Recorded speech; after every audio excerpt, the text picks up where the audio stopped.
هي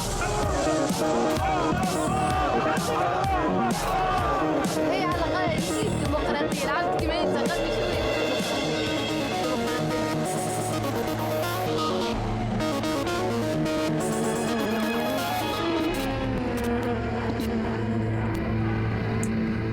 Maghreb Orient Express, bienvenue à tous. Il y a 4 ans, jour pour jour, le 25 janvier 2011, débutait la révolution égyptienne qui allait entraîner la chute d'Hosni Moubarak. Aujourd'hui, la place Tahrir au Caire est quadrillée par les forces du régime d'Abdel Fattah al-Sisi qui mène une répression féroce contre toute voix dissidente, qu'il s'agisse des frères musulmans ou du camp de la gauche militante. On a d'ailleurs appris la mort de Shaima al-Sabag.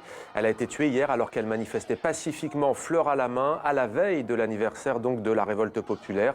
Selon un porte-parole du ministère égyptien de la Santé, elle a été touchée par des tirs de chevrotine. Salma al-Sabag avait 34 ans. Elle avait beaucoup soutenu les travailleurs dans la région d'Alexandrie. Elle était mère d'un enfant de 5 ans. 4 invités avec nous aujourd'hui dans MOE sur TV5 Monde. Abdel Attaya, merci d'être avec nous. Votre nouveau roman s'appelle Un pays pour mourir. Il vient de paraître aux éditions du Seuil. Merci également d'être avec nous. Orange Blossom, End Ahmed et Carlos Robles Arenas. Donc, votre groupe est en tournée en France, notamment le 12 février au Divan du Monde à Paris, le 22 mai à Montpellier, puis à nouveau dans la capitale française le 8 juin. Ce sera au Trianon, ensuite en Suisse, à Delémont également. Vous présentez votre dernier album qui s'intitule Under the Shades of Violets. Et puis en direct de Casablanca au Maroc, Zulika Bouabdella. Merci d'être avec nous sur TV5 Monde. Vous êtes artiste, plasticienne. Votre exposition collective Chercher l'erreur se tient à l'Institut des cultures d'islam à Paris. Vos œuvres sont aussi présentées au centre Pompidou à Paris ainsi qu'au pavillon Vendôme. C'est à Clichy-la-Garenne, près de la capitale française, dans le cadre de l'exposition Femina ou la réappropriation des modèles. C'est du 25 janvier au 26 avril. On vous retrouve dans quelques instants. Mais d'abord, ces quelques mots. L'enfer est peut-être éternel. Oui, mais à un moment, il cesse d'être seulement l'enfer. Il se transforme, on s'adapte, quelque chose en nous s'ouvre. Le miracle arrive, il faut qu'il arrive. Voilà ce que vous écrivez, Abdel Attaya, page 68 de votre roman. C'est quoi? C'est la résilience, c'est la fureur de vivre, au fond, dans un monde tourmenté? Je pense qu'à certains moments, le désespoir ne peut pas continuer éternellement et qu'une énergie vitale en nous, l'énergie de la vie tout simplement, qui fait qu'on se lève le matin et qu'on fait ce qu'on doit faire, cette énergie dépasse tout, dépasse les obstacles, dépasse les identités politiques qu'on nous impose, dépasse les insultes qu'on peut subir dans n'importe quel pays où on vit. Ouais, sa position sociale aussi. Bien sûr, c'est-à-dire il y a quelque chose au départ en nous qui est beau, qui est extraordinaire et que le monde nous fait parfois oublier, qui est une énergie vitale, une énergie d'explosion, une énergie de révolte. Une fureur de vivre, la révolte, et pourtant il y a ce titre, Un pays pour mourir. C'est une expression que l'on entend beaucoup au Maroc, par exemple. C'est une expression, en tout cas, le titre me vient d'une expression que j'entendais, que j'entends toujours au Maroc, c'est-à-dire le Marocain, quand il est dans la vie quotidienne, qu'il n'en peut plus, qu'il y a trop d'injustice, trop d'oppression, trop de contrôle social les uns avec les autres. À un moment donné, il a ce moment de salut, c'est-à-dire de révolte, de cri, où il dit « ce pays n'est pas pour vivre, c'est un pays pour mourir ». Mais dans le livre, le pays pour mourir, l'expression « un pays pour mourir » va au-delà de ce qu'elle signifie là. C'est-à-dire que pour un moment donné, pour aller au-delà de cette injustice, de tout ce qu'on vit aujourd'hui d'une manière très noire, on peut espérer autre chose, y compris mourir autrement. Alors l'histoire se passe à Paris, vos personnages sont Zahira, prostituée marocaine, il y a son ami Aziz qui est algérien, il y a aussi Mojtaba, révolutionnaire iranien qui est gay. Ils vivent donc dans la capitale française, ils sont mus par un désir de liberté, mais ils vivent en marge de la société, ce sont des marginaux, des laissés pour compte, des existences qui n'ont rien à envier à celles au fond qu'ils ont quittées dans leur pays, l'Iran, l'Algérie, le Maroc, la France, terre d'accueil, Abdel Attaya, pays de la seconde chance, ça marche plus, c'est fini? Non, je ne dirais pas ça. C'est-à-dire que là, j'ai voulu... C'est-à-dire la France continue quand même d'attirer beaucoup de gens. Il y a des idées de liberté qui arrivent à tout le monde, pas seulement les intellectuels, à travers le monde. Hein. Ouais.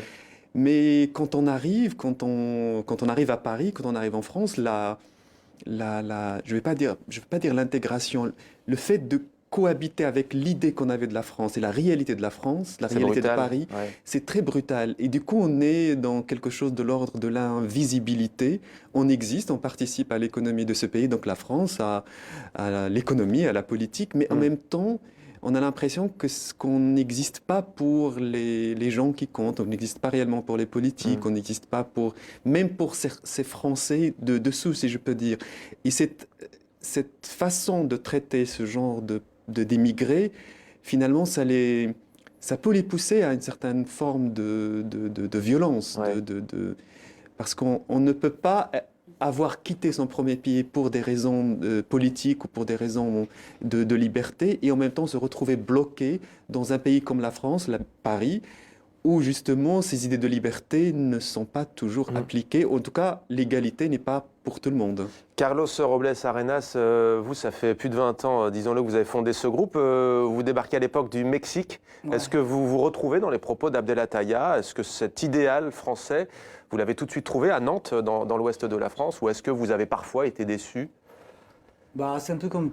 Je pense qu'on a compris qu'en voyageant, on comprend qu'il n'y a aucun pays, aucun politique qui est belle, quoi. Tous les pays sont beaux et sont moches en même temps. Ouais. Il faut qu'on se rende compte que c'est humain. Et qu'on cherche toujours un rêve. Le réaliser, je pense que la France, elle a incarné historiquement, littéralement, le mouvement de surréaliste. Au niveau de l'art, c'était hyper important. Les libertés qui sont battues par rapport à l'homosexualité, les droits de la femme. Ça donne envie de le vivre, parce que quand on vient sur ce monde, on n'a pas choisi, j'ai pas choisi d'être mexicain ou français, je suis né avec des gens. Et après, dans ce moment-là, j'ai eu envie de voyager, de découvrir le monde, quoi. Donc je suis voyagé et du coup, bah, je me suis retourné en France et j'ai vu la différence. Je me suis retrouvé par rapport à ce qu'il a dit. Oui, je me suis retrouvé par rapport à tout ce que j'ai lu, des forts et des beaux. Et la réalité aujourd'hui, il y a une baffe, il y a un joli juif. Et vous, End Ahmed, France, terre de liberté, c'est toujours l'image qu'on a de ce pays en Égypte, pays de la liberté, la France. طبعا اللي انت بتقوله صح. Bien sûr, c'est vrai. احنا في مصر بنقول En Égypte, فرنسا on بلد voit toujours la France الجمال comme le pays de la beauté, والفن. le pays de l'art. وفعلا انا لاقيه ده هنا جدا. Et c'est حتى effectivement في ce que j'ai الفن retrouvé quand je suis venue ici, en tout cas au niveau artistique, c'est vrai. الفرق الكتير اللي انا بشوفها. J'ai rencontré de nombreux groupes, de nombreux chanteurs, كل واحد de عايز يقدم musiciens. حاجه بيقدمها. Chacun a quelque chose à présenter et chacun peut le présenter. ففعلا ده موجود. Donc je pense que ça existe, oui. Zulika Bouabdella en direct de Casablanca au Maroc avec nous dans MO. Alors des personnages qui ne vous laissent sans doute pas indifférents. Je parle de ceux qui sont en plateau, mais aussi de ceux qu'il y a dans le livre d'Abdelataya. Vous, votre thème de prédilection, c'est la condition de la femme. Vous auriez pu vous inspirer des romans d'Abdelataya, comme lui peut s'inspirer de vos œuvres, on a envie de dire. Ah oui, complètement, bien sûr. Ce que dit Abdelataya me parle beaucoup, évidemment. Je pense que c'est quelqu'un qui a expérimenté les deux rives, qui expérimente aussi d'autres endroits dans le monde, c'est évident. Oui, bien sûr, je le rejoins totalement. Et puis, je suis tout à fait dans le discours.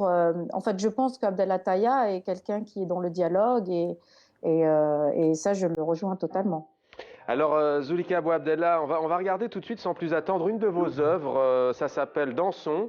On peut la voir notamment au Centre Pompidou à Paris. On en parle juste après.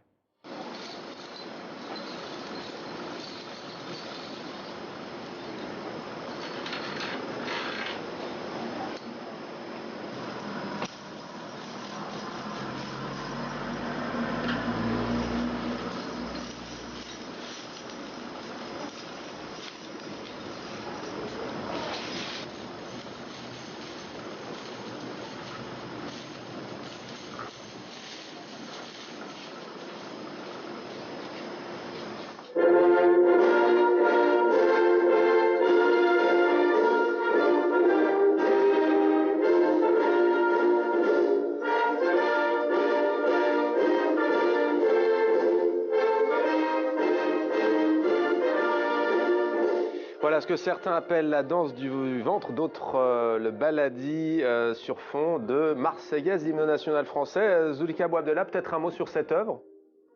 Écoutez, c'est une référence à un tableau que la France célèbre et que le monde entier reconnaît la justesse et la beauté, c'est la liberté guidant le peuple de Lacroix, que je cite en fait à ma façon, que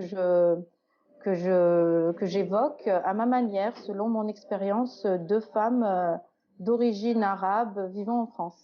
Alors dans la période de crispation que l'on connaît des deux côtés de la Méditerranée, certains pourraient y voir un quasi-blasphème.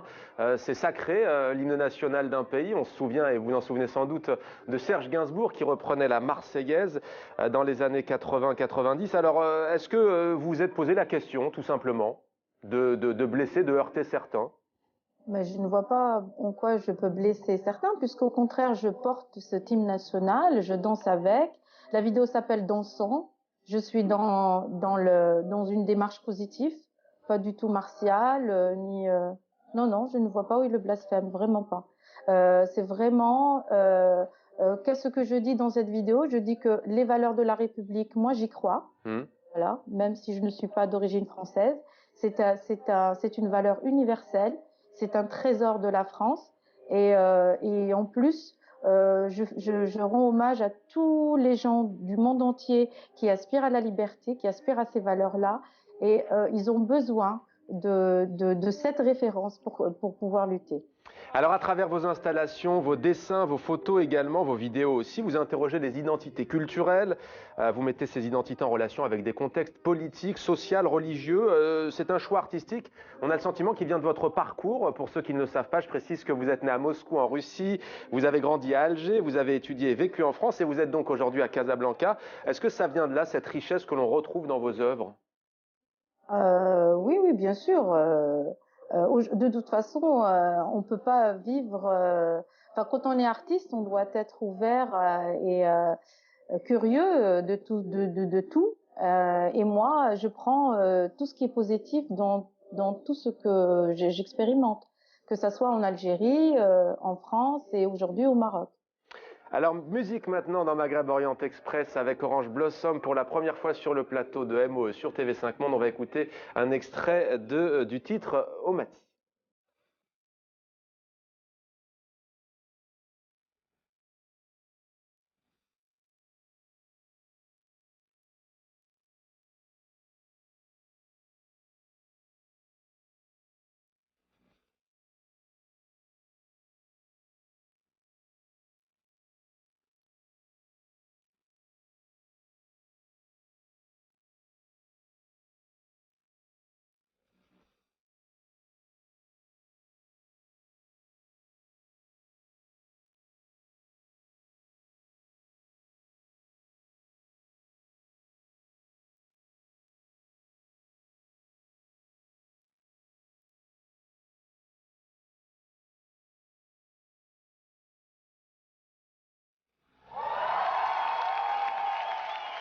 Un mariage réussi entre musique électro et musique traditionnelle. Carlos Robles Arenas, comment vous est venue l'idée de ce projet artistique, d'opérer cette fusion?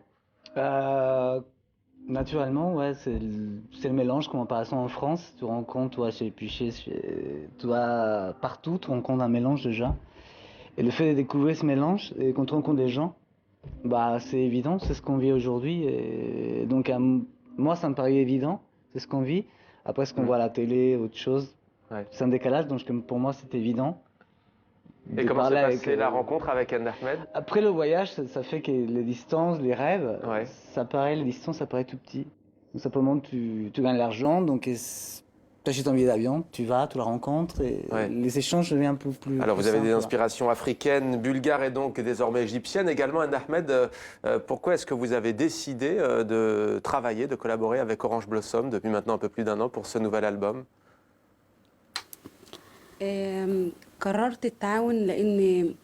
J'ai décidé effectivement de collaborer avec ce groupe parce que j'ai eu le sentiment que nous pouvions produire quelque chose de tout à fait différent.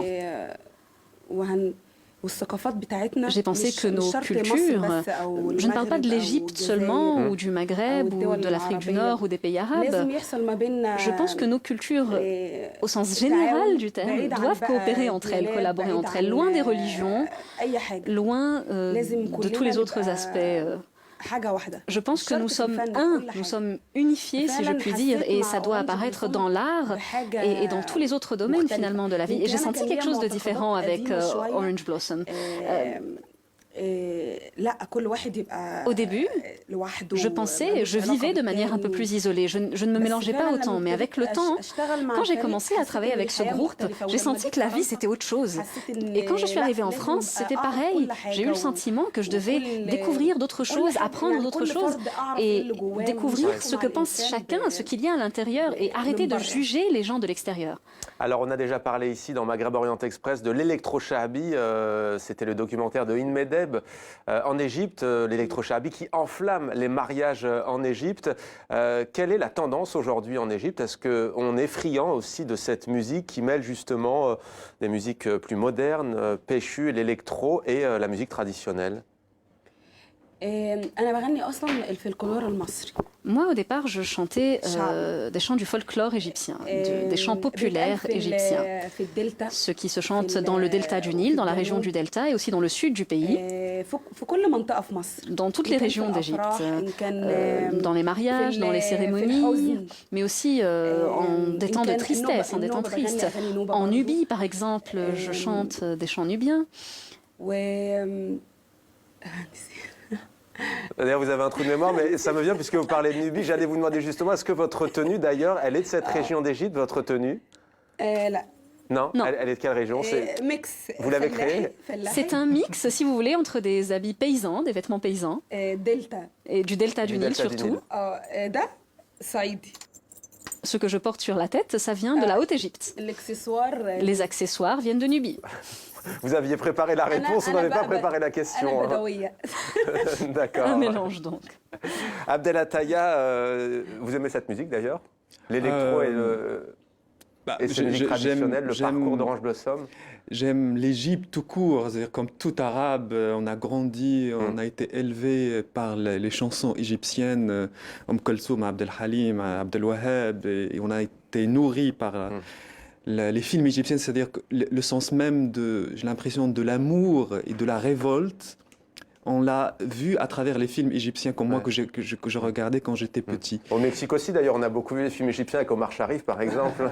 Entre autres, Fatin Hamama qui vient de mourir, et Nadia Lotfi, et plein, c'est-à-dire ce que l'Égypte a produit, c'est-à-dire le sens, et là je parle au sens politique du terme, c'est-à-dire ce qu'on a expérimenté, ce qu'on a reçu de l'art égyptien, c'est une leçon politique qui nous sert aujourd'hui. Et il est très important de rappeler que le printemps arabe qui a commencé en 2010 en Tunisie et qui a poursuivi son chemin aussi en Égypte, doit continuer aussi bien en Égypte qu'ailleurs. C'est-à-dire qu'on n'a pas le droit aujourd'hui de revenir à des temps noirs, pires que ce qu'on avait connu avant. Et ça, pour moi, c'est quelque chose qui, aujourd'hui, continue de me révolter. On dit que, par exemple, le printemps arabe n'a pas pris au Maroc et que tant mieux que ce printemps arabe n'ait pas pris. C'est comme si l'injustice sociale devrait se perpétuer et qu'on on soit content et qu'on invente presque un nouveau discours pour dire on est tous contre les islamistes, vous voulez les islamistes, voilà, regardez ce qui s'est passé en Égypte et c'est ça ce que vous voulez qui se passe au Maroc ou ailleurs. Ça c'est quelque chose qui moi aujourd'hui me chagrine énormément parce que le printemps arabe, il faudra le dire et le redire, c'est pas une petite vague romantique. C'est quelque chose d'extrêmement important, d'extrêmement fort, qui vient du peuple, qui vient de la jeunesse arabe, qui n'était ni lié à l'islamisme, ni béni par l'Occident et qui a réussi à faire bouger les choses, à sortir dans la rue, crier, à demander des droits pour tout le monde, pour tous les individus, y compris les homosexuels, pour sortir de toutes ces identités petites et étroite que nous a imposé aussi bien nos dirigeants arabes que l'Occident. Et qu'aujourd'hui, quand j'entends, aussi bien en Occident, ici en France, qu'ailleurs dans le monde arabe, que voilà, c'est passé le printemps arabe, pour moi, le printemps arabe n'est pas passé, il ne peut pas passer comme ça, comme si c'était une petite vaguelette qui ne concerne que très peu de gens. Et pour s'en souvenir, il faut se rappeler, dire et redire l'exemple tunisien. Ce qui se passe en ce moment en Tunisie est quelque chose d'historique que j'espère va se propager dans d'autres pays arabes. Peut-être que je suis peut-être un peu trop un peu trop révolté ou emporté, mais ça me semble. Parce qu'ici en Occident, on ne le dit presque plus. C'est-à-dire on a accepté le fait que la Syrie est en train de partir comme ça dans l'enfer sans qu'on fasse rien, alors qu'il aurait fallu le faire il y a des années. Ouais. Alors Zulika Bouabdallah à Casablanca avec nous en direct. Alors vous avez travaillé sur cette question des révolutions arabes, du printemps arabe entre guillemets, notamment à travers une œuvre qui s'appelle Mirage, il me semble. Quel est votre état d'esprit aujourd'hui à ce sujet, quand on entend ce que dit Abdellahtaya ? Ben, là, encore une fois, je le rejoins totalement. Je ne peux pas être tout à fait en contradiction avec lui. Oui, moi, je ne l'exprime pas avec les écrits comme il le fait lui. Moi, malheureusement, je n'ai pas ce talent des mots. Mais je l'exprime à travers les formes, à travers mes sculptures, notamment les sculptures que je montre actuellement à l'exposition Chercher l'erreur, une très belle exposition avec d'autres artistes femmes du monde arabe et de l'Iran. Et je montre donc une pièce qui s'appelle Mirage parce que c'est vraiment ces avions haute technologie extrême qui concentrent l'intelligence des hommes et qui vont a priori chercher la démocratie. Voilà, donc je joue sur le nom de ces avions, Mirage, et j'espère que les révolutions arabes et la démocratie n'est pas un mirage, oui. Abdellahtaya, votre livre Un pays pour mourir est sorti le même jour que le livre de Michel Houellebecq, Soumission, œuvre qualifiée par certains d'islamophobe. Ce n'est pas du tout la question que je vais vous poser. D'ailleurs, je ne sais pas si vous avez encore eu le temps de le lire. Mais vous dites une chose est sûre, la confusion et le brouillage des lignes politiques en France ont atteint, avant même l'attentat contre Charlie Hebdo, des sommets extrêmement dangereux. Expliquez-nous, ça fait écho peut-être à certains de vos personnages, à ce que vous disiez en début d'émission. C'est-à-dire que, je vais peut-être encore une fois me répéter, l'idée de liberté, défendre l'idée de la liberté, ce qui a été ici inventé en France avec la Révolution française il y a plus de 2 siècles, et qui a été exporté dans le monde entier, c'est quelque chose de très important et de très précieux auquel beaucoup de gens croient, que ce soit pas seulement des intellectuels arabes ou africains ou sud-américains, mais peut-être même des gens analphabètes qui aiment, je ne sais pas moi, un parfum de Chanel ou bien une chanson d'Edith Piaf. Cette idée de la liberté inventée en France est allée très loin. Et je pense qu'on n'a pas aujourd'hui le droit, ici en France, de trahir cet idéal, cet idéal universel. C'est-à-dire on a donné cette idée de liberté et des gens rêvent de venir ici à Paris pour adhérer à cette idée-là. Quand on voit ce qui se passe politiquement en France, je ne dis pas que toutes les classes politiques sont pareilles, mais quand même, on entend des instrumentalisations très, très, très dangereuses. Ouais. On a joué avec les idées d'extrême droite.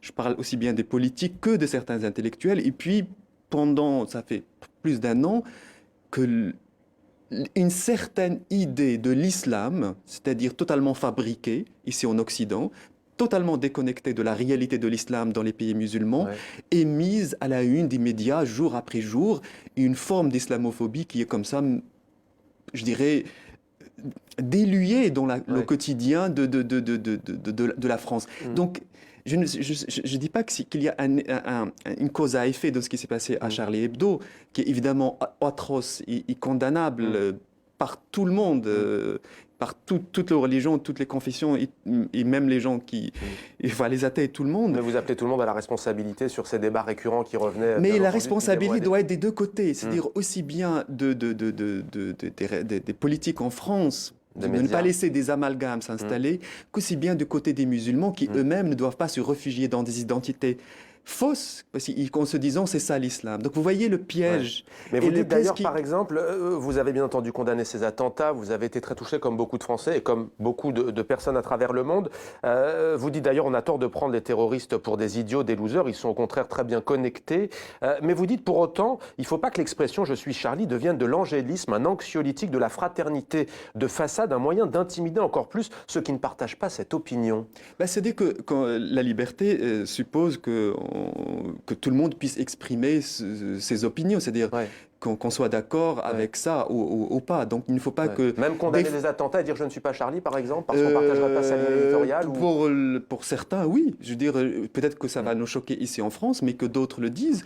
Il faut qu'ils aient aussi le droit, c'est ça le sens même de la liberté, qu'on accepte que l'autre vous crache quasiment à la figure Vous êtes d'accord et le tous les deux disent rapidement, et peut-être, l'expriment. Carlos C'est très important. C'est hyper important, c'est de voir justement la liberté d'expression, c'est dire même si je ne suis pas Charlie, ça c'est ma pensée libre, mais Ouais. je condamne les attentats. Bien sûr. Justement, il est là la limite. Et c'est vrai qu'on donne pas dans les médias, on donne pas la parole à des vrais intellectuels musulmans. Mais d'ailleurs, pardon Carlos de me couper, mais cette violence qu'on a vue au cœur de Paris, vous, c'est un autre type de violence, mais votre pays, le Mexique, hein, toute votre famille est là-bas. Ouais. Il y a eu l'affaire des 43 étudiants qui a bouleversé le pays. Ouais. C'est un des pays dans le monde où il y a le plus de violence. Ouais.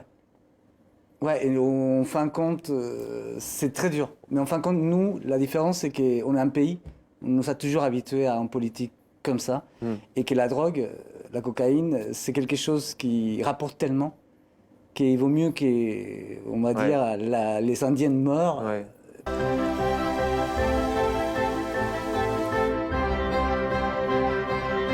Station thermale de Midi-Pyrénées, les eaux essentielles. C'est en vous voyant changer vos bouteilles de gaz qu'Antargaz a décidé de changer la bouteille de gaz. Maintenant, elle est plus maniable, plus légère, et elle se raccorde en un clic. Calypso d'Antargaz, et vous, vous changez quand? En ce moment, la consigne est à 5 € et le détendeur est offert.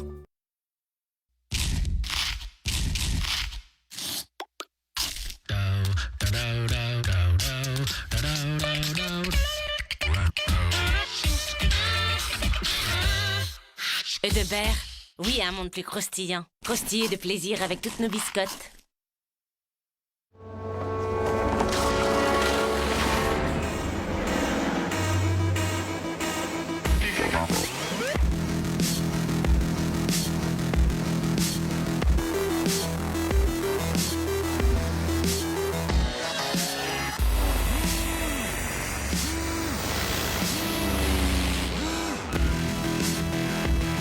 Nouvelle Ford Mondeo avec phare dynamique LED. Si on était tous des médecins ou tous des pharmaciens, ça se verrait, non? Comme ça n'est pas le cas, l'automédication peut être un risque. C'est pourquoi Biogarant a créé Biogarant Conseil, une gamme de médicaments sans ordonnance avec des conditionnements clairs, conçus pour vous aider à bien suivre votre traitement. Biogarant, votre santé nous est précieuse. Douleur et fièvre? Ayez le réflexe Ibuprofène Biogarant Conseil. L'ibuprofène 400 est réservé à des douleurs ou à une fièvre plus intense ou non soulagée par un comprimé dosé à 200 mg. Médicament contenant de l'ibuprofène, pas avant 30 kg, environ 11-12 ans, ne pas utilisé chez la femme enceinte. J'ai perdu mes cheveux, mais ça c'est mon secret. Les solutions personnalisées Elite Air aident les femmes qui ont peu ou plus de cheveux. Faites comme moi. Contactez Elite Air sur eliteair.com.